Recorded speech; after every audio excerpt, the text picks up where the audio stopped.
Hi everyone. What makes you feel guilty? I just like to ask everyone here, what makes you feel guilty? What makes you feel guilty? What makes any of you here feel guilty? Just take the first thought that comes to you, that first thought, that first image, just anything at all that comes to you. What makes you feel guilty? Now, I want all of you to look around a little. Like, for example, just like all the people sitting here, just look around. What the person to your right is thinking about, what the person to your back is thinking about, what the person right in front of you is thinking about. Just take a minute and think about what another person here might be thinking about, that must be making them guilty. For example, like you could think about what sir might be thinking, and you could think about, you're in school, right? What might be making you guilty about school, anything at all, just anything at all. Now notice that you show your own perspective, and when you look at another person, you don't quite understand, what might be making them guilty, what is it? See, that's true about everyone. We all come from different cultures, with different experiences, with different ways of thinking. We're all unique and dynamic personalities. And all of us have different perspectives to even just this one single word, guilt. So here's the thing about all of us. We're all different individuals. We have different ways of viewing the world, and that's it. Now see, there must be someone here who must be guilty about, burning their toast in the morning or not bringing sanitizer. Hello, pandemic. And perhaps they could be guilty about something more serious, such as failing an important examination or, perhaps just not doing enough in life. Or, stepping on your cat's tail accidentally and yelling so much louder than the cat that all the neighbors thought that you're the pet. Whew. So, anyways, let's move on a little and dive into what I'm talking about a little. I'm talking about the fact that mental health is something that is affecting a lot of us in this country and in this entire world itself. Mental health is something that we seem to, think that we know about, but do we really? We know of words like depression, anxiety, narcissism, psychoticism, I don't know. I mean, all these words we know about, and we keep throwing them around like anything. We use it as a part of our daily lingo. Yet, more often than not, we just do not pay enough attention and see whether or not those words actually have an impact, whether those words actually mean something, whether it could mean something to anyone at all. I've heard most of the people talk about, psychological disorders just in the middle of any conversation at all. Now I'm depressed. Is that how it works? Is that really how it works? Here's the thing about mental disorders. They're serious, they're here, and they're here to stay. And what we have to do is be more sensitive to them. I come from a place where I have suffered with mental disorders my whole life, yet I just got diagnosed for 2 of them. I do not want this to be triggering for anyone here, and this is a very serious topic, and I just want everyone to take it in a little wholehearted, softer way. But yeah, so I was diagnosed with 2 disorders, depression and borderline personality disorder. And these play a huge role in my life. Both of them are mood-related disorders, and both of them affect the way I see the world, the way I see my relationships, the way I see myself, and basically the way I live, unfortunately. And I don't have much control over how I feel when it comes to these things.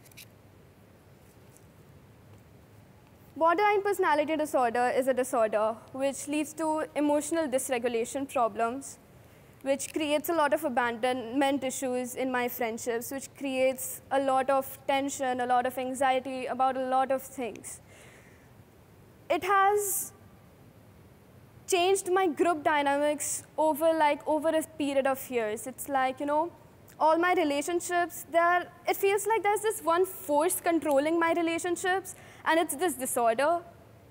So my best friend is sitting here, and she has seen me my entire life. So what this disorder does is that it changes the relationships and keeps changing them in such a way that it affects everyone, not just you, but the people around you too, your friends, your family, just everyone.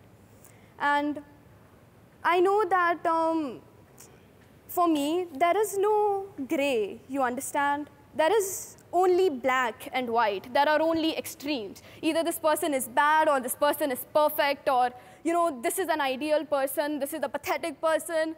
But no, this is just a person. Even though that's how it should be. But I just can't see it.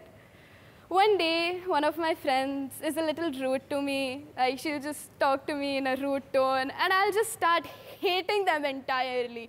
I'd be like, they have betrayed me, they have abandoned me, they have shattered my entire world.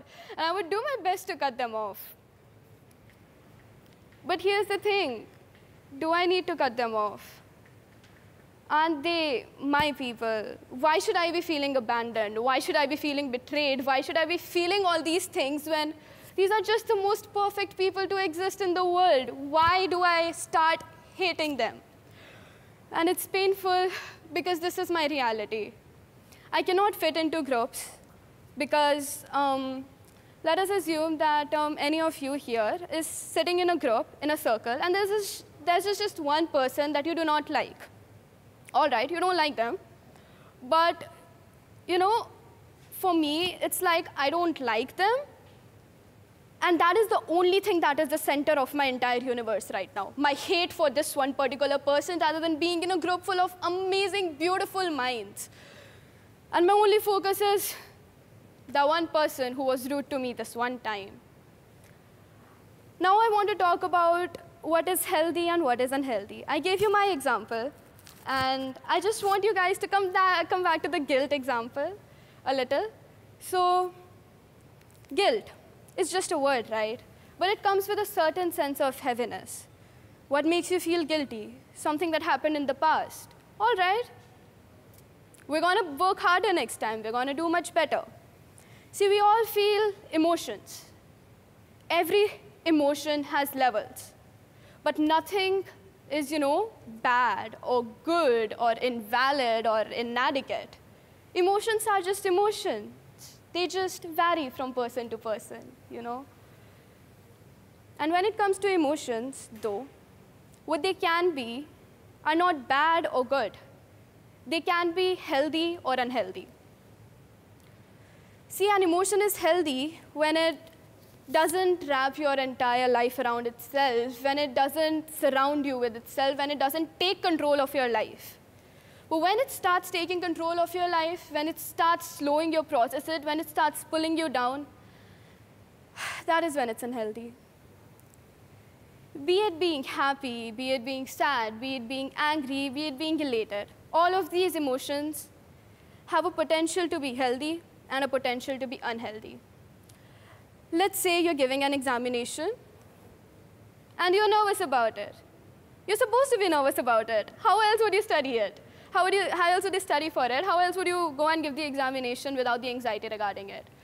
But when that anxiety is so overwhelming that you sit in front of your paper, and even though you studied so much, everything goes blank, nothing comes to your mind. And this happens every time.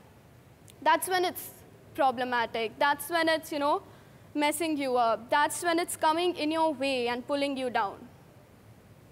But, here's this thing about us humans. Once we're aware, we start fighting. So, as soon as we know our problems, as soon as we know what's up with us, we're just there. Our body, our mind, everything is working to protect us. Even if you've given up, you've entirely given up. No, dude, I can't do this anymore. I am so done. Your mind is there for you. Your body is there for you. Just embrace it. It's fine. We're all here, and so are you. So I have this incessant need of being perfect all the time. And I'll take an example of perfection. Let's say there's this random person named Yuvraj, and he wants to be perfect. So he never, starts the work on time because he wants the work to be perfect. So he procrastinates it.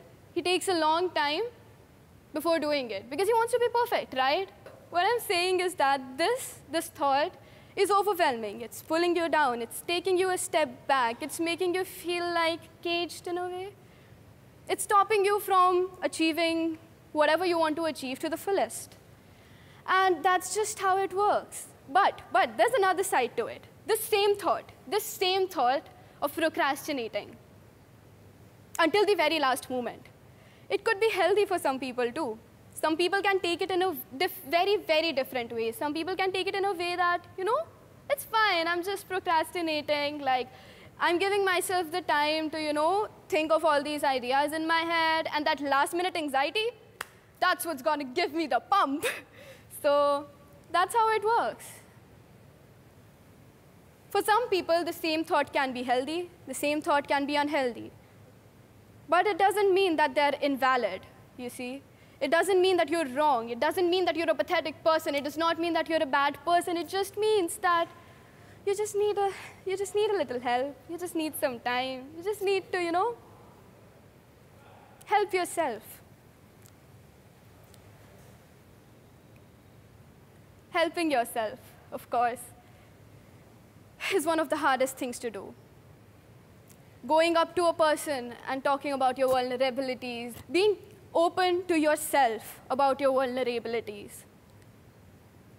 Can you hear it in your head? Be open to yourself about your vulnerabilities.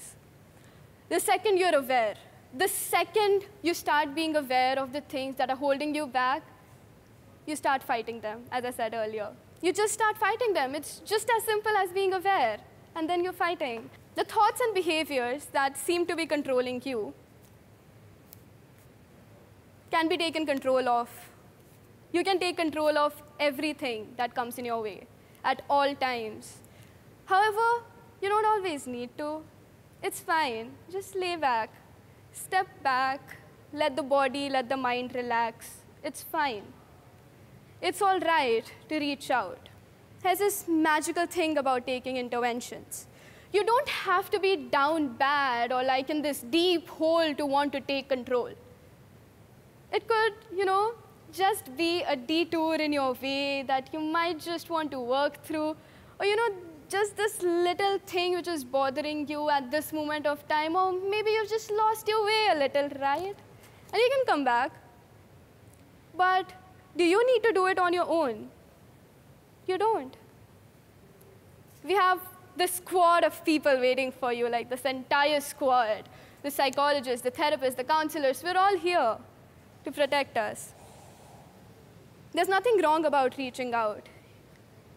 So there are a lot more things that I could be talking about, the stigma there is, the problems there are, the way people view mental health and our entire society, and how insensitive everyone is to it. But, I would rather end this on a note that, you can always reach out, seek help, work through your problems, and don't be so hard on yourself. It's fine. We're all just humans. We make mistakes. We're all a little messed up. I'm going to come back to this.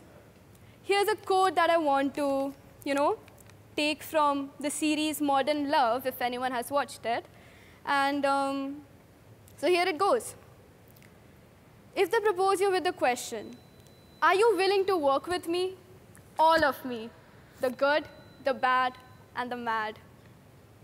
And then you must also ask them the same question, because most of us have these sides, the good, the bad, and the mad. It's just that some of us are found in the DSM more often than others. The DSM is the Diagnostic Statistical Manual for Mental Disorders, which is the manual which the psychologists and psychiatrists and everyone around the world refer to. So yeah, that's it. We're all good, we're all bad, we're all mad. But we are humans, and we are fine. And we're going to get through this, whatever we're going through. And now, I would like to end this talk by extending my gratitude towards all the people who have helped me emotionally, mentally, write this all down and be able to talk about these things, because these things affect me on the daily, my disorders, my illnesses, and people saying things that are just rude and wrong and toxic in a way.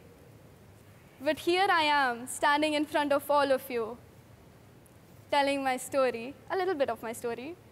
And here are all my friends, and my sister, of course, who made me come here, talk about this topic, and just make people aware of all these things. And of course, this platform means a lot to me. So there's this one last thing that I've waited my entire life to say. And I'm going to say it right now, so yeah, all right. Thank you for coming to my TED Talk.